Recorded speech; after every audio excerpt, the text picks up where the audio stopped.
Hey everybody, my name is Matt. I'm the creator of Real Farm, and in this video, I'm going to tell you why your business should be doing TikTok slideshows as a marketing strategy, as well as ripping on some slideshow formats that different businesses should be doing. So I'm going to have Claude give me 3 random businesses, and from there, I'm just going to give you my opinion on what I think they could be doing.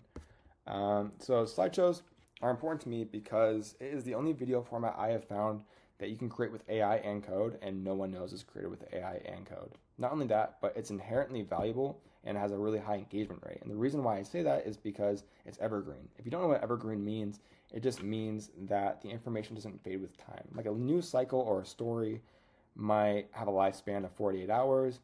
Typical evergreen content doesn't fade like that. It stays the same for years, and you can still come back to it and it can still be valuable. That's what I mean by evergreen. So that's slideshows and why I think it's really important. But let's go do some riffing, right? 3 random businesses. Let's see what it gives me. Okay, so we get Headspace, Gymshark, and Risk. So Headspace. I would probably do a video format like this. So Headspace is a meditation app. The niche is, why am I blanking? Just the idea of being serene, calm, bring yourself back to your body, peaceful. And I think these images in this page match that. So I would probably take the images just like this for the meditation app. And if we had to put meditation in as a solution to any problem, it would probably be fixing anxiety and stress. So I would probably cater the hook to anxiety and stress and kind of leverage that as a way to promote a meditation app to be more calm and bring yourself back to your body.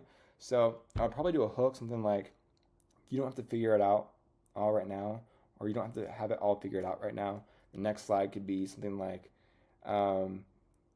it's okay to not feel okay, or along those lines, right? And then the last slide would be like a long-winded way of saying you're doing great. Like just take 30 minutes or take 10 minutes to feel grateful for where you are, or something like that. Just it has to relate more emotional on an app like this because you got to know your audience.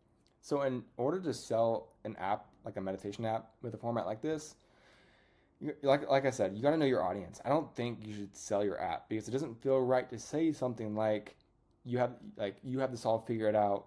Don't worry, and then the next slide says download this Headspace and meditate. You can, but I personally, it might not feel right because you don't want to feel like you're trying to sell something to the audience.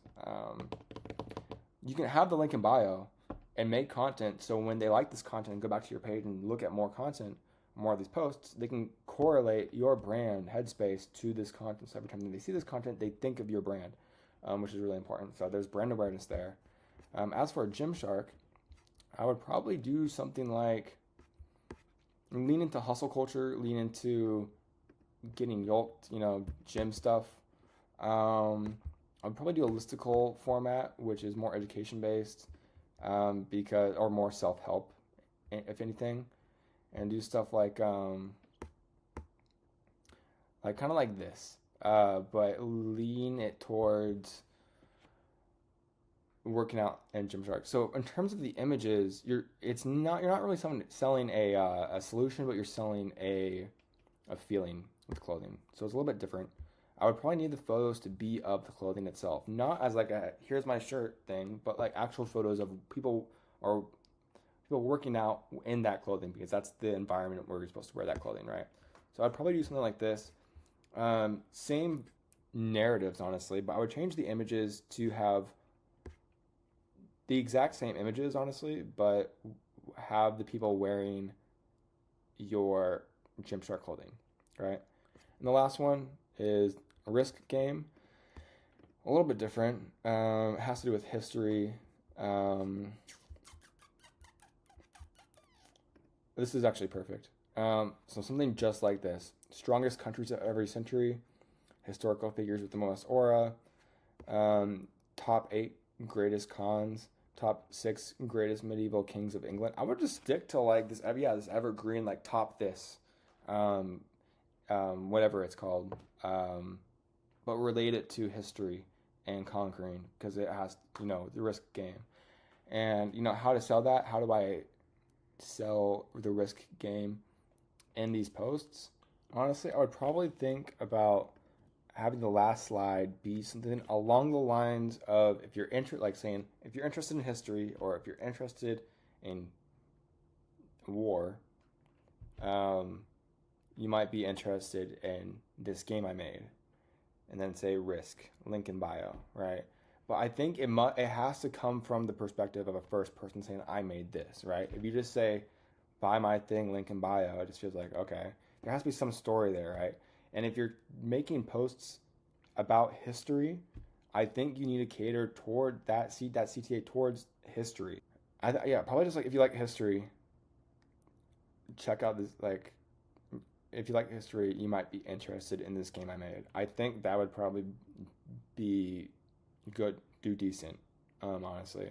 But once again, it really depends on the slideshow and the narrative that you're trying to spin. So that's my little riff. Honestly, that was a lot harder than I thought. I thought it'd be kind of easy, but this was a great exercise for me. So thanks for watching the video, and I will see you later. How do I end these? I don't know.